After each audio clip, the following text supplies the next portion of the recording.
Good evening. This is the Town of North Andover Finance Committee meeting on Tuesday, February 16th, 2021. Pursuant to Governor Baker's March 12th, 2020 order suspending certain provisions of the Open Meeting Law, General Law, Chapter 30A, Section 18, and the Governor's March 15th, 2020 order imposing strict limitation on the number of people that may gather in one place, this meeting of the North Andover Finance Committee will be conducted via remote participation to the greatest extent possible. Specific information in the general guidelines for remote participation by members of the public and or parties with a right and or requirement to attend this meeting can be found on the town's website at www.northandovermass.gov. For this meeting, members of the public who wish to watch the meeting may do so on their televisions by tuning to Comcast Channel 99 or Verizon Channel 28 or online at northandovercam.org. No in-person attendance of members of the public will be permitted, but every effort will be made to ensure that the public can adequately access the proceedings in real time via technological means. In the event that we are unable to do so, despite best efforts, we will post on the Town of North Andover website an audio or video recording, transcript, or other comprehensive record of proceedings as soon as possible after the meeting. It is now 7:03, and I call this meeting to order. We'll start with a roll call. Chris Allen. Here. Dustin Silk. Here. Kevin Foley. Here. Ed McMillan. Here. Thomas Ringler. Dedevin O'Connell. Here. Jen Luz. Regina Here. Keene. Here.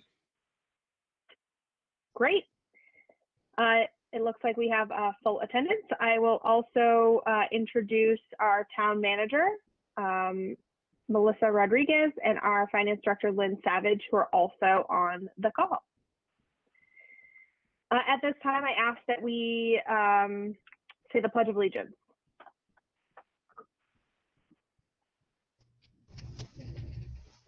I pledge allegiance to the flag of the United States of America and to the republic for which it stands, one nation, under God, indivisible, with liberty and justice for all.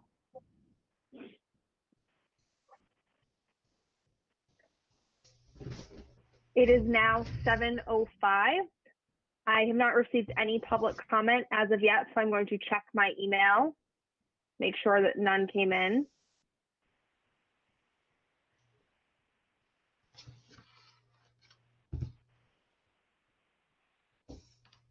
All right. At this time, there's no public comment.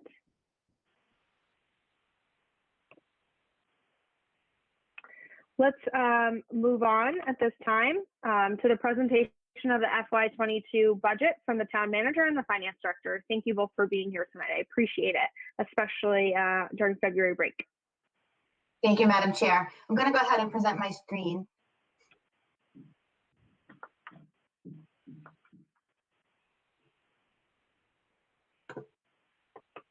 Thank you.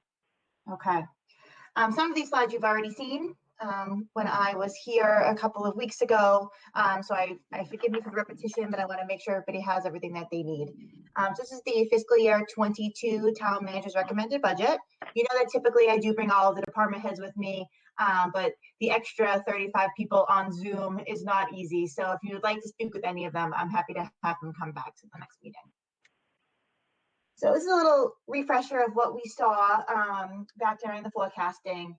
So the town is presenting a balanced budget. It's within capacity, and that is as determined by our forecasting exercises and additional information that we've learned since then.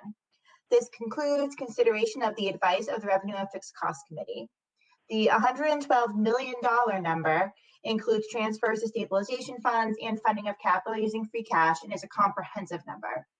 As you remember from our forecasting meeting, local receipts are actually decreasing this year, which is rather unusual, and that's what's hindering our budget growth for fiscal year 22. The budget as a whole can only increase 2.3% from recurring revenue sources. This is a chart showing you where our revenue comes from. As you know, the majority of our revenue does come from property taxes, about 74%. The majority of that is residential property taxes. So that's really where most of our budget does come from. Again, as you know, the local receipts are decreasing, and we go through these pretty extensively at the forecasting, so I won't get into them too much, but we usually hover around 11% for intergovernmental and local receipts. The revenue for the fiscal year 22 budget totals $108,279,212, a 2.35% increase from last fiscal year. Again, not including free cash for reserves and capital. Property taxes are estimated to grow by 3.61%, $2.9 million. So that accounts for Proposition 2.5 plus new growth of $800,000. Local receipts, like I said, are decreasing by 3.55%, about $400,000. Very unusual. I haven't seen that before. And local aid, per our policies and procedures, is relatively level funded, except for a small increase in unrestricted aid. So if you remember correctly, we actually did not see the fiscal year 21 local aid until termination until into the fall. Really unusual. Typically, we know what it's going to look like a little bit after town meeting. They're never on the same schedule as us, but they actually went to the next year and passed a month-by-month budget in the legislature. So that really was kind of a tricky place for us to be in. Right now, the timeline that they have, only the governor's budget has been introduced. So, you know, we're using our best estimates to figure out what that local aid number was going to look like. The revenues are increasing $2.7 million from last year.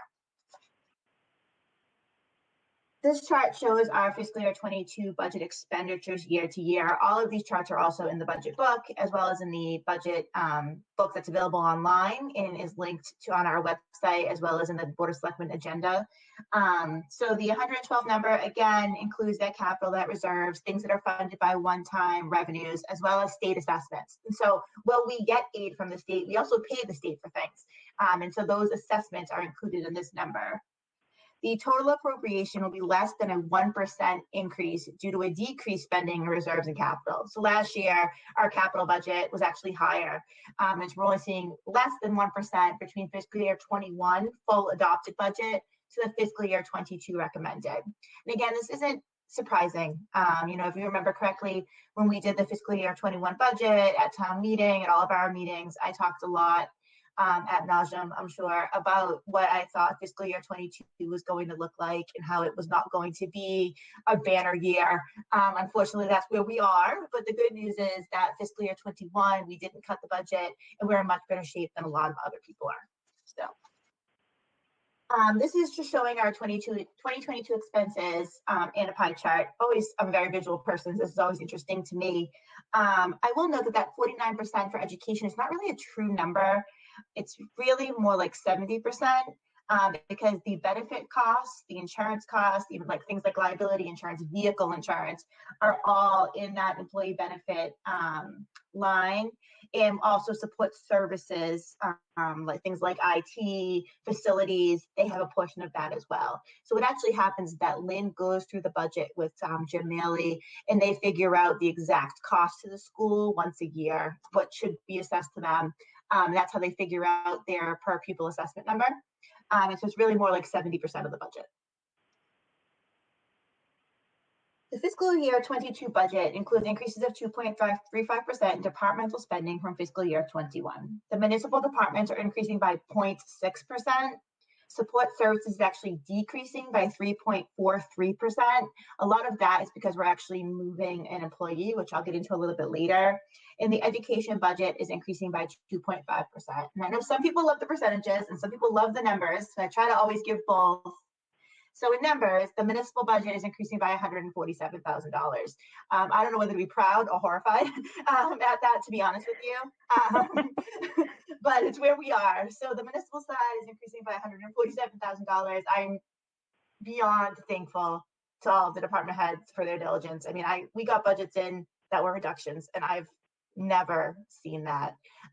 So to have that happen is really amazing and a testament to all of them.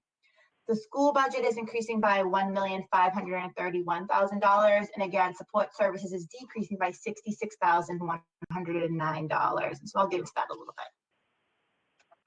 I do want to give you a quick CARES Act update. You saw a lot of this last time, but for anyone who wasn't here, The CARES Act funding spending deadlines were extended. However, at this time, no additional appropriation of funding has been made.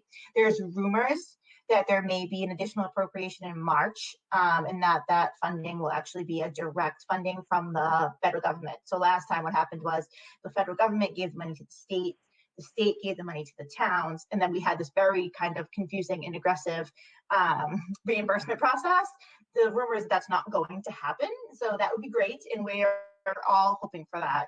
We have spent all of the funding to date, as you know, the $2.7 million. The COVID costs are continuing, and we anticipate needing as much as $1.5 million in additional costs through June 30th. And so, as you know, we have the MOU. You were all instrumental in that. And the way that we're going to deal with that delta is first by going to our internal budget capacity. So we still have things that we just didn't fill because we were worried about the revenues coming in. We had hiring freezes on for non-essential rehires. We really asked people not to spend. And so we have some extra money in our budget that we typically would never have that we'll use to absorb some of this. Next, we'll come into you and ask for funding from the finance reserve. And then finally, we would go to our reserves at town meeting. So that's free cash stabilization would require a town meeting transfer. We are committed to COVID-19 funding for fiscal year 22 as well. As you know, it's not going to stop, even with the vaccine, even with the things we're seeing right now, the decreasing numbers, which we're all excited about. We know that there's still going to be costs, and so we're looking to do that with an appropriation free cash. So North Andover Public Schools has anticipated about $2.6 million in COVID necessities, as well as funding to bridge the education gap. And I'm calling it that. I don't know if that's what they would call it. That's what I call it at home, right? And so we know that there are kids who are behind in language, behind in math, social emotional issues that we're going to be dealing with over the next couple of years as we all get back to whatever normal is. And so we want to make sure we have funding for that. So with the schools 2.5% plus this $2.6 million, we're looking at a 7.49% increase for next year. Now, it's not all getting added to the base, right? Because it's a one-time revenue source and we can't add it to the base. We'll get to that groceries and windows things again that I bored you with last time. I won't do it again, but you know why. And then $110,000 for public health. The good news is that FEMA has just announced that they will reimburse for vaccines. The bad news is FEMA takes like 2 years to reimburse us, but we're excited about that. So we know we'll get that money back, which is great. And then, as you know, the free cash is an appropriate source for COVID-19 expenses because it's a one-time revenue. Same chart. Yes, of course. Sorry, do you want me to wait? Do you want us to hold questions till the end or ask? Go right ahead. Go right ahead. 2 slides ago, it was kind of the way that we're going to approach our additional funding that we need, as much as $1.5 million that was contemplated in the MOU. The first piece is the internal budget capacity. What are we estimating our internal budget capacity is right now, or do we just not know because of snow and ice at this point, or how are you looking at that? We don't know because of snow and ice. So Lynn and I Lynn ran snow and ice. I was just there to watch snow and ice last week, and we had about $300,000 left. But my guess after the last week and what we're going to see Friday, Saturday will probably be in a deficit spending. So it's a little early for us to be able to make the determination. I'm hopeful that between the internal budget capacity and the finance reserve, we don't need to bring town meeting articles forward. But regardless, the warrant is open right now. We'll put them on, right? And the worst case scenario is we withdraw them. But we'll be ready either way. Okay, thank you. This is the same chart that I showed you last time, just showing how we'd use the CARES Act funding, that we had $10,000 left, and that we were still waiting for our FEMA reimbursements. Lynn can tell you that the FEMA reimbursement part has been exceptionally difficult, and she's been very diligent, thank God. So hopefully we see money back from that. A little bit about health insurance. So as you know, the health insurance budget, we changed it a little bit how we budgeted last year. We used to carry a cushion in there that we used for extraordinary costs throughout the budget. Now we've created the finance reserve for increased transparency. We joined the GIC back in 2014, had a budget at that point of health insurance, right before we joined, when we were self-insured, of $11 million. Now, 8 years later, and our health insurance budget is still $11 million, which is something to be applauded. So that's exciting. However, we're still seeing increases, and we're not really sure yet. The GIC doesn't vote until their March meeting on the rates. So We've anticipated 6%. It could be lower, it could be higher. I'm one of the GIC commissioners, and the things we're seeing in health insurance are strange anomalies, right? People not going for preventative care or drug and alcohol care way down. So we don't really know what to expect when we see those bids come in. So it'll be interesting, but we're estimating 6%. And then the health insurance breakdown, roughly half of our health insurance budget, so half of that $11 million is school employees, $3 million is retirees, and $2 million is for town employees. This is town staffing. So in order to get to that $147,000 number, we did unfortunately have to lose some positions this year. So we're going from 211.97 people. I don't want to be that 0.97 person. I feel like that's the worst, but to 210.7. It's really a delta. It's actually 1.5 employees. It ends up being about 1.2 when we move things around. But we have 1.2 employees. Thankfully, they are both positions that we did not fund. That we did not fill, so we're not going to be seeing any layoffs, but we are seeing the reduction. These are our highlights and changes. As last year when I went through my presentation, I had 4 pages of highlights and changes. This is not so great, but we're moving postage to one budget. So the way things work right now is you go and use the postage machine, and then we send you a bill like to ourselves, and then it's very inefficient. So we're fixing that. All the money's going in one place. We'll still track it, but no more billing each other.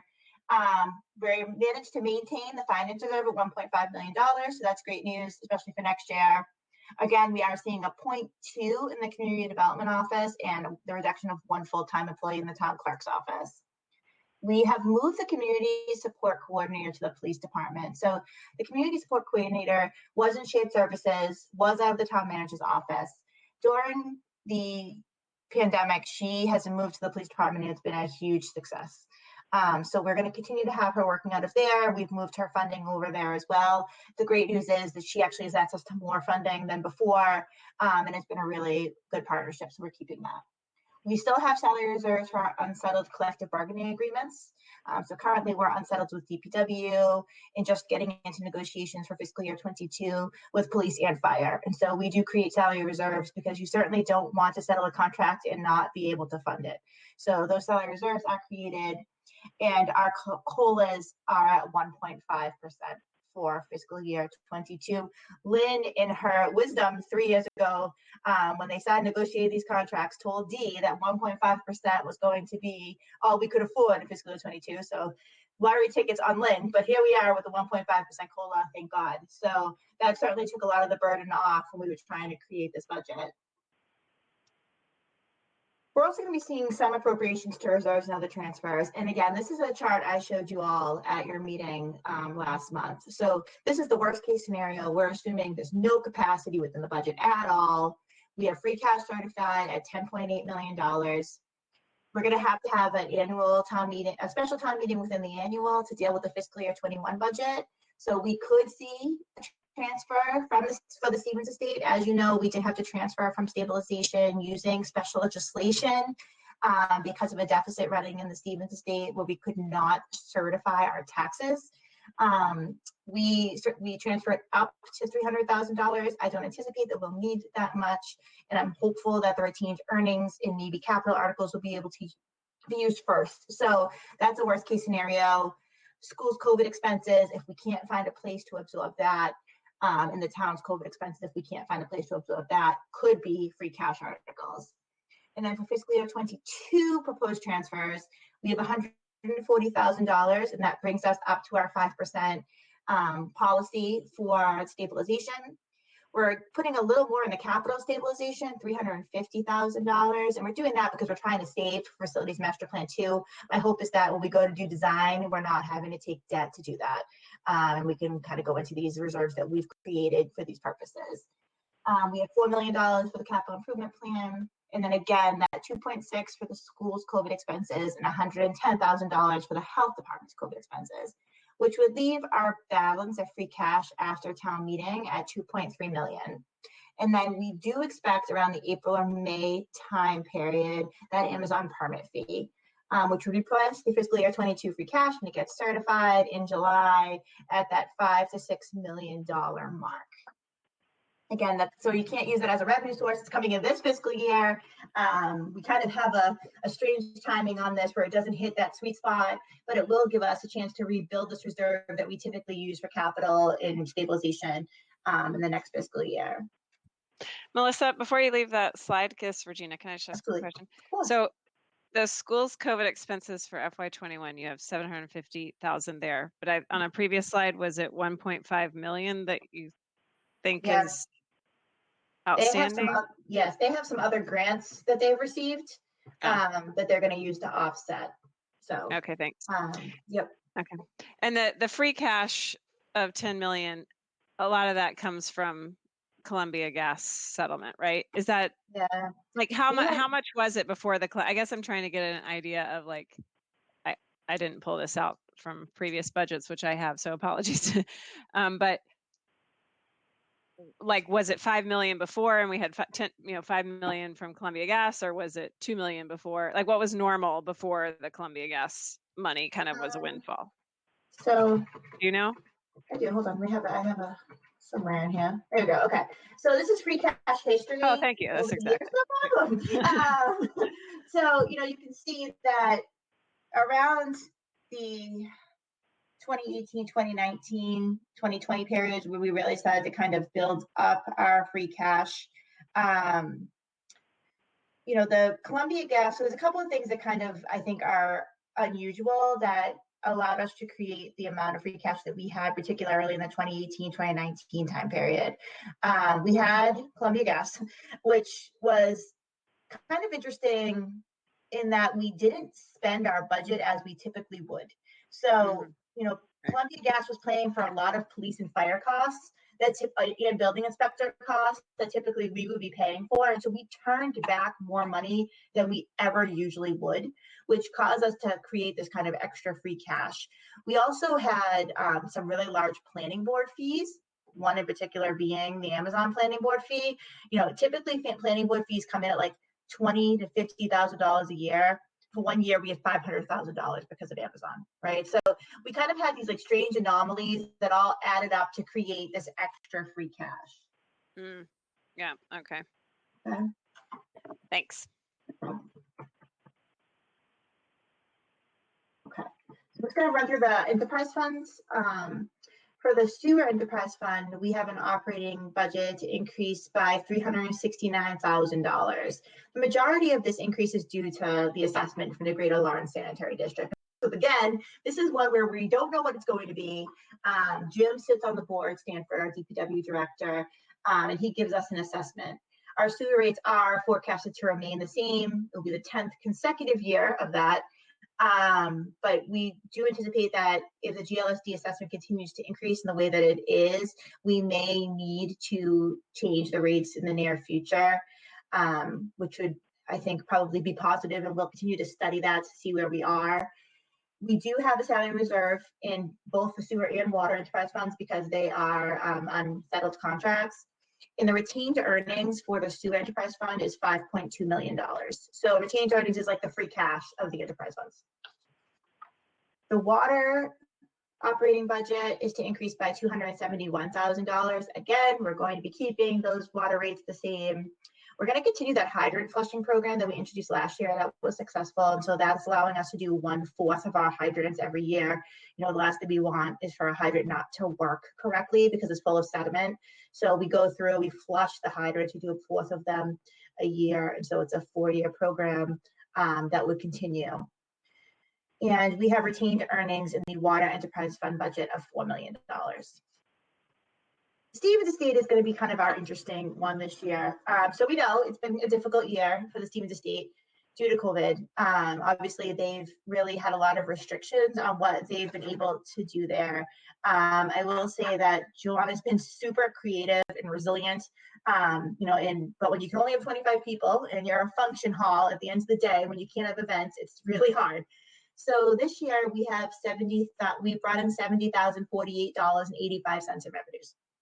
However, DOR has issued a new ruling that you have to take your deposits for future events and use them in the year of the event. So basically what they've said is that you don't have certainty, even if our contracts are written so that they don't get the deposit back, they don't feel this certainty in the funding. And so they're making us hold it in a future liability account.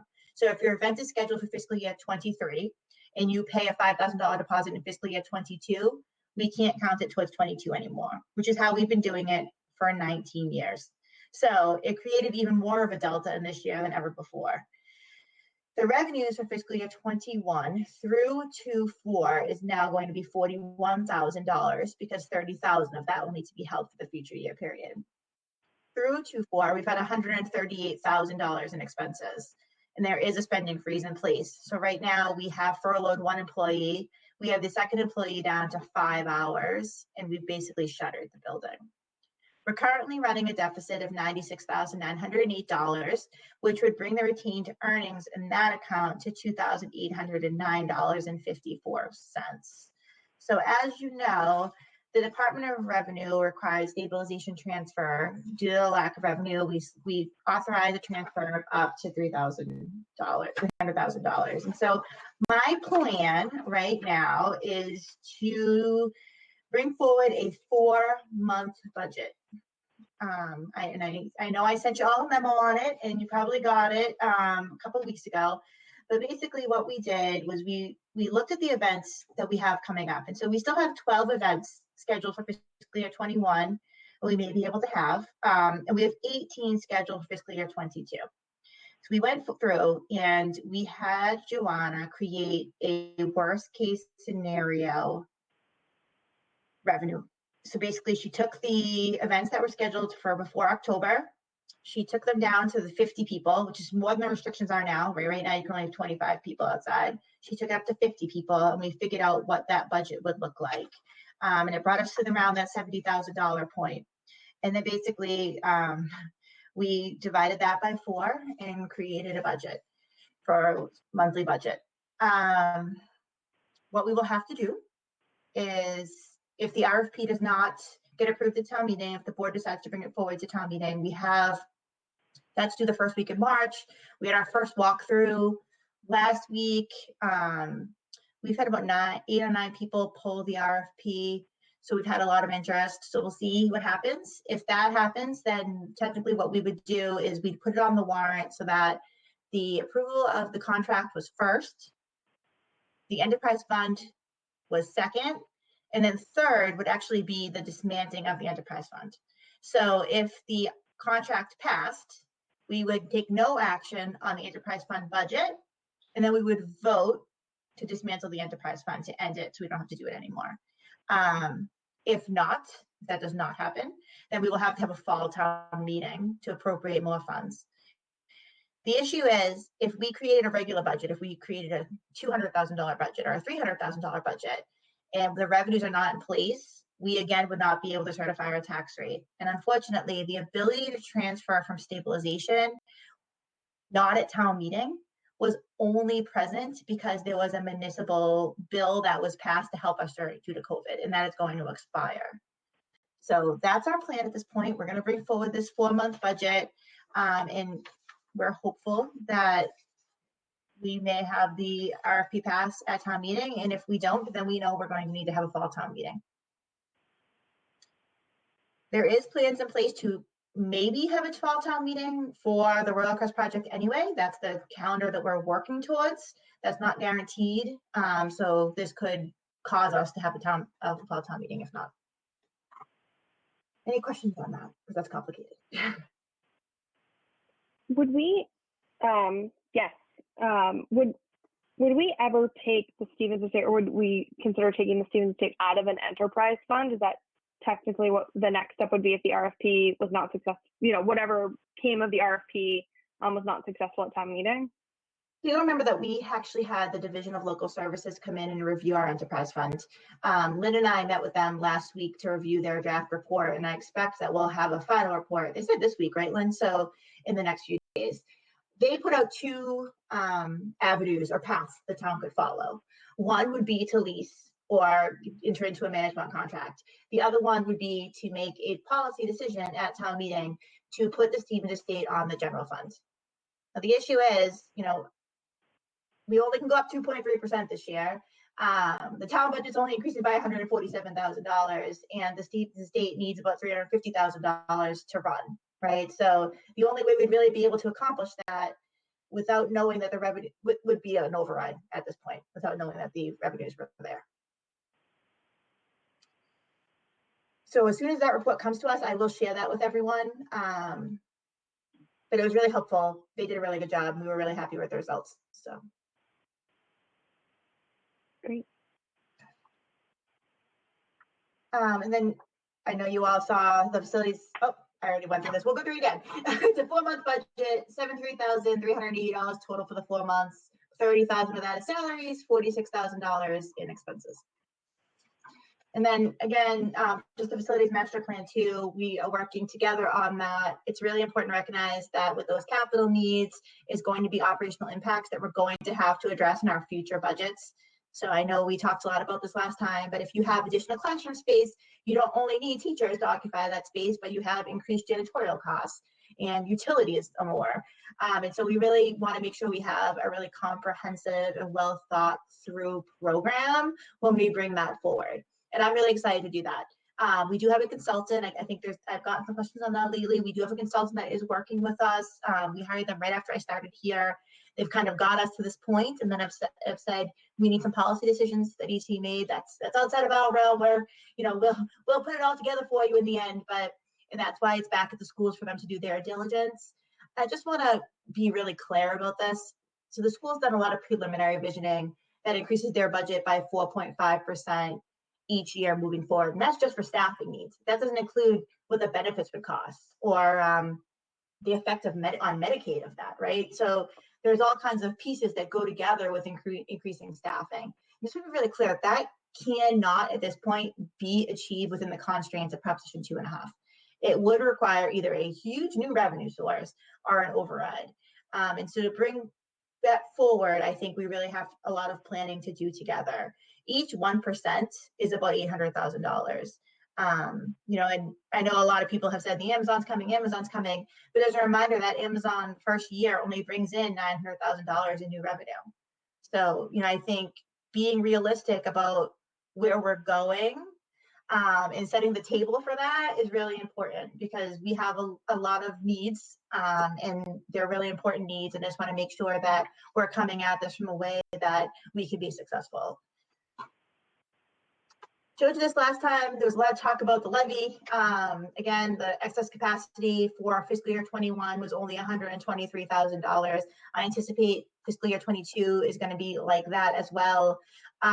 Remember, we're estimating revenues, right? So, sometimes I say that the budget's kind of like a game. We're putting a puzzle together. We're basing it on really educated estimates, but at the end of the day, we're still estimating. So that $100,000 number, 1% of the budget is very close, and I think it's a good place to be. One of the ways that we started to get so close was by doing a really good job of guessing what our new growth is going to be, so not just going with that 650 number, but meeting with all the departments and figuring out what that looks like. And this is just my thank you. Again, everybody's made it seem really easy, and especially Lynn and Dee, who had to deal with me in all those budget hearings for days and days. So I'm happy to answer any questions. And again, if you want me to flip back to any charts, let me know. But we're here for anything you need. Thank you. That was a really helpful presentation. Does anyone have any questions for the town manager or finance director? I just want to make a quick comment. It's not a question. The healthcare fund.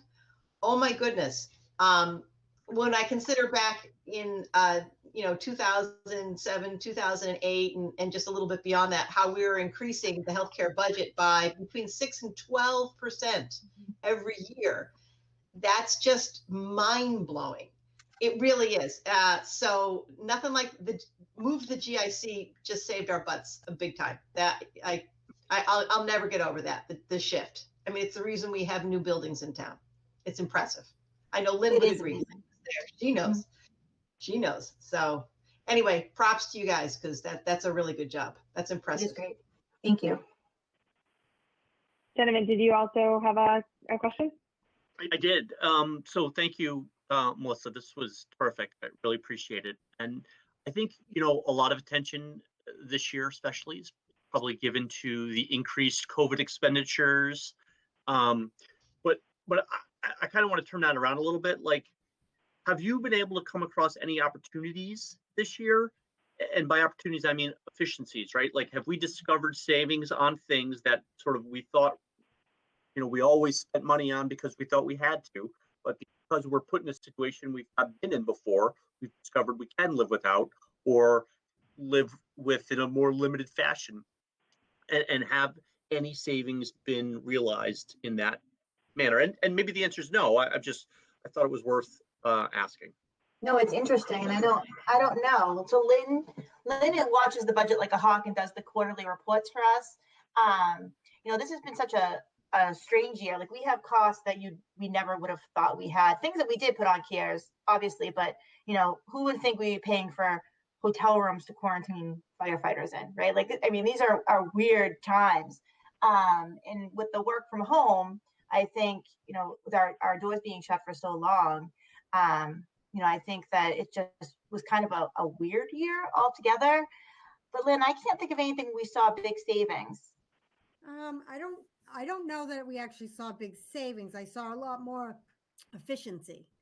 For example, being able to work remotely from home when we couldn't get into work, even now with the storms and everything, we're getting everybody to work when before they'd just stay home because they wouldn't be able to get to work.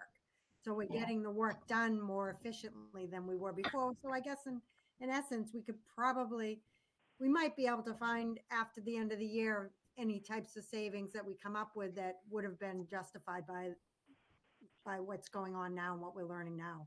It's just too soon right now to be able to do that. I thought that might be a more of an end of the fiscal year question, but I thought I'd ask anyways. Thank you both. I appreciate it. I'll be curious to see what our electric bill looks like at town hall. The school's electric bills are higher because we have to leave the systems on all the time for ventilation of air. But our buildings, because we're in cohorts, we're back to 40%. We were at 25. We're at 40% as of last week. We switch Monday, Wednesday, Tuesday, Thursday, except for those of us that have our own offices. We're there all the time. But Fridays, we've kept the building quiet so that we can keep the cohorts even. So you this ever work where I have to fight with people to work from home. It's amazing. I'm like, please leave. You need to go home. But I'll be interested to see if that's affected our bill at all. Interesting. And fuel. Thank you. Kevin, did you have a question?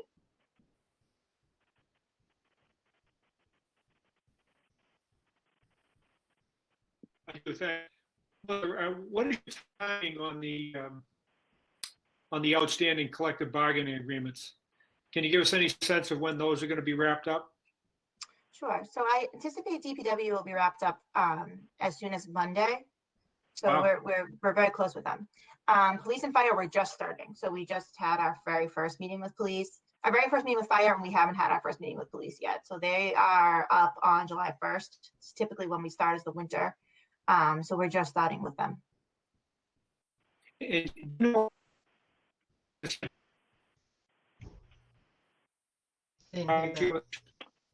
Kevin, I think you're breaking up. I'm sorry. Can you hear me now? Yes. Okay. I was just wondering if the town manager knew if the superintendent was engaged in collective bargaining this year with the teachers. I believe he settled, correct? Yeah, Lynn's saying yes, that they settled. Well, that's a 3-year contract that they've just settled? Yes. And could you just tell me, I may have missed it, on the state, you mentioned a 4-month budget. That'll take you through May? That will take us through October. So we'll have July, August, September, and October. Oh, okay. Thank you. Thank you for your presentation. Thank you. Thanks. Jen? Hi, yes, sorry, my video turned on there while I was multitasking with kids, and I apologize for that. I thank you for this presentation. I confess I did not have an opportunity to review it beforehand, but I do have a couple of questions that jumped up at me.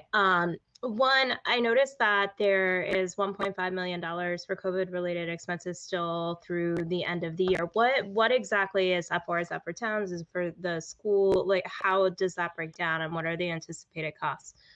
Sure. About $100,000 is the town. And Lynn can correct me if I'm wrong because I'm putting these off the top of my head, but about $100,000 is the town. And that is actually for, we hired additional public health nurses and additional public health inspector. And so they're working with us to do both COVID-19 contact tracing as well as vaccinations. And the inspector is doing a lot like the restaurant inspections, making sure people are complying with COVID regulations and restrictions.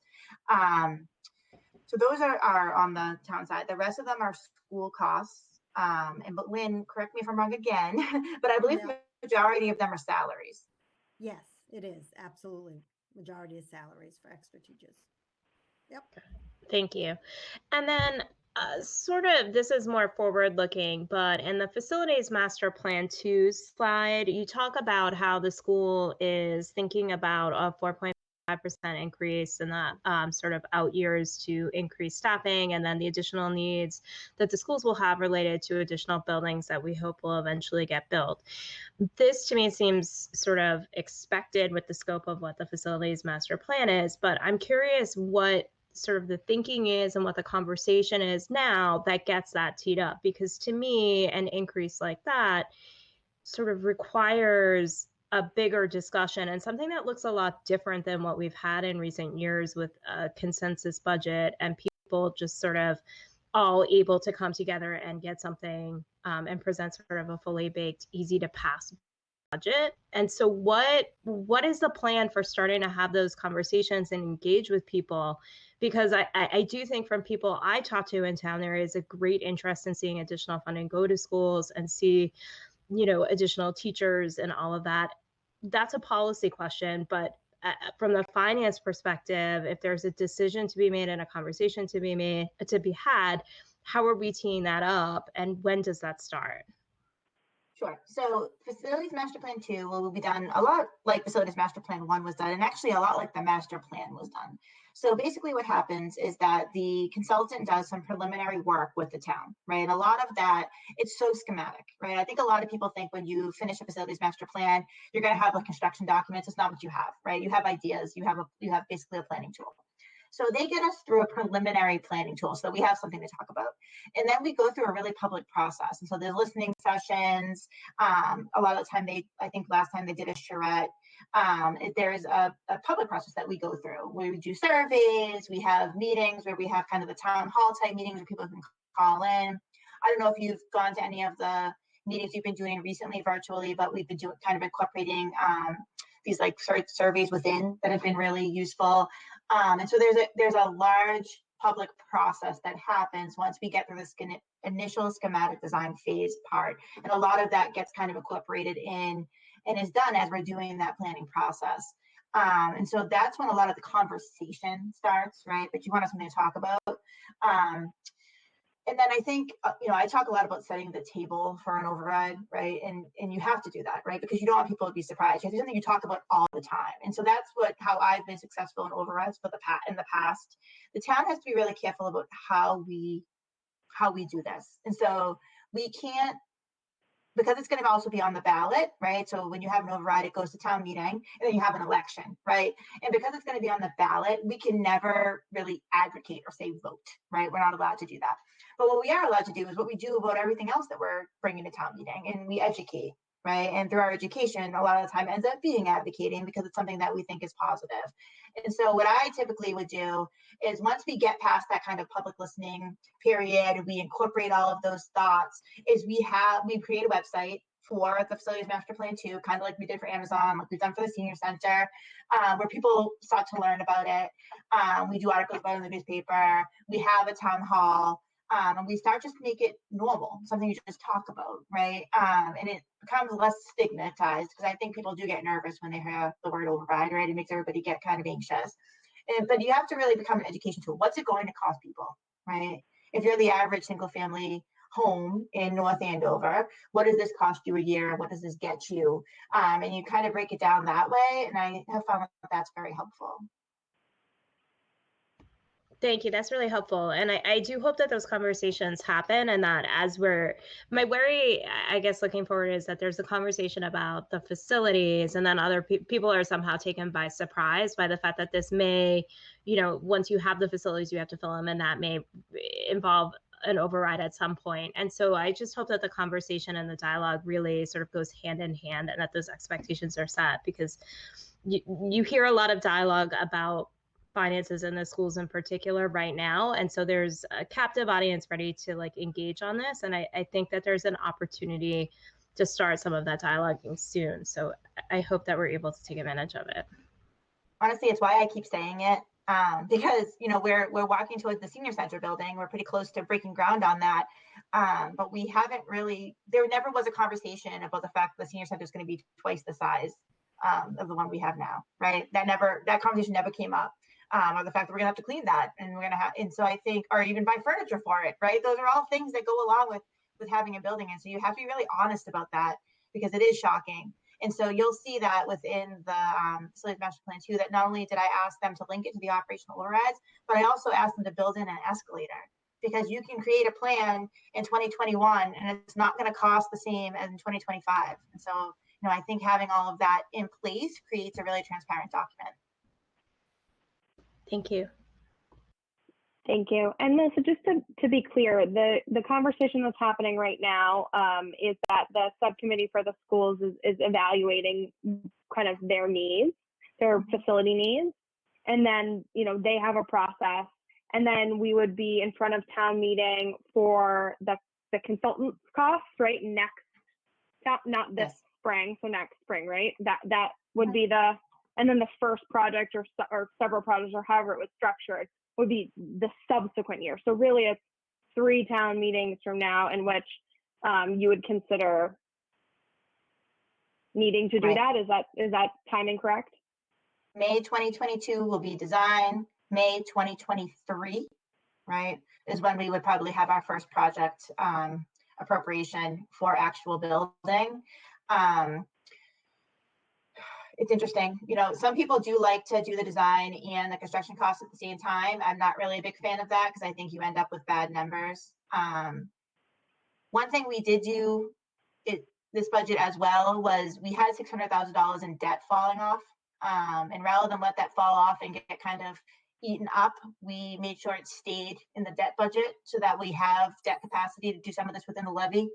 I think that if we have a good faith effort to pay for the design or to pay for design and then in addition pay for some of those capital costs instead of having to go for an exclusion for everything, I think people will look at it more favorably. So Melissa, if there's a special town meeting in the fall of 2021, is there a chance that design in May 22? No, it can't come up because it's part of the overall budget, right? So it wouldn't. Yeah, I would wait. I don't think they're gonna. So my understanding of the school's timeline is that they anticipate having something in early end of summer, early fall to the consultant. Okay. Thank you. Any other questions? All right, I appreciate it. Thank you so much, Melissa and Lynn. This is a really helpful presentation. And I'm sure, as we kind of sift through the budget and mull everything over, we may have some additional questions. But for right now, this is excellent. Thank you. Thanks. We're happy to come back. Okay. Thanks, Lynn. Awesome. Good night. Thanks, everybody. Good night. Have a good night. So we're going to move on to old business in our agenda. I just want to make a quick kind of note for the record and for all of you that the Revenue and Fixed Cost Committee did meet. Donovan and I were there, and we made recommendations on the fixed costs to the town manager, and that's how she produced her budget. So just wanted to kind of, I know that that's the process and you guys know that, but just close the loop on that so you do know we met and went over that. Also, just to address this, the trustees of Osgood Hill reached out. As you all know, you saw kind of the email that they sent, or the kind of product that they produced, and asked to come to our meeting to present. At this time, we've decided that I think it is prudent to wait. Their presentation is at this point not incredibly relevant until we understand how the RFP process goes. And then at that time, as a committee, we'll evaluate whether or not it makes sense to have them come in, or for any other reason. But for right now, I think it just makes sense to wait respectfully, and we communicated that to their chair. But we obviously, if things change and as things evolve in this process and we have questions regarding the finances, we can reevaluate that. Any other old business that I am forgetting? I think that covers it. All right, I will move on to approving the prior meeting minutes. Let's look in your meeting packets online. We are approving the minutes from January 26th.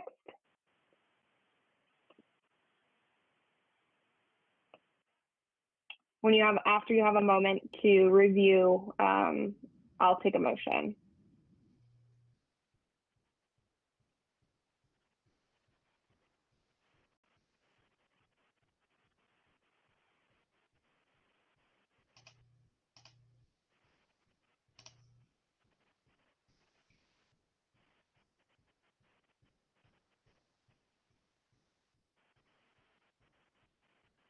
Sasha, I'll make a motion to move the minutes from, what was that, January 26th? Yes. I'll Thank second you, that. Chris. You're welcome. Second. Thank you, Donovan, for the second. I will take a roll call vote. Chris Allen, you made the motion. Yes. Dustin, Yes, I agree. Kevin, Yes. Ed, Yes. Thomas, Yes. Donovan, Yes. Jen, Yes. Regina. Yes. Yes, the minutes are approved from January 26th. Yeah. Okay. I think that concludes our meeting. We're a bit ahead of schedule. If anyone has any additional, anything to speak about before we adjourn? Do I have a motion to adjourn the meeting? I would move that we adjourn the meeting of February 16th. Thank you, Donovan. Do I have a second? Chris Allen, I'll second that. Thank you. I will take a roll call vote. Again, Chris, Yes. Dustin, Yes. Kevin, Yes. Ed, Yes. Thomas, Yes. Donovan, Yes. Jen, Yes. Regina, Yes. and I'm in agreement. The meeting is adjourned. Thank you all. Appreciate it.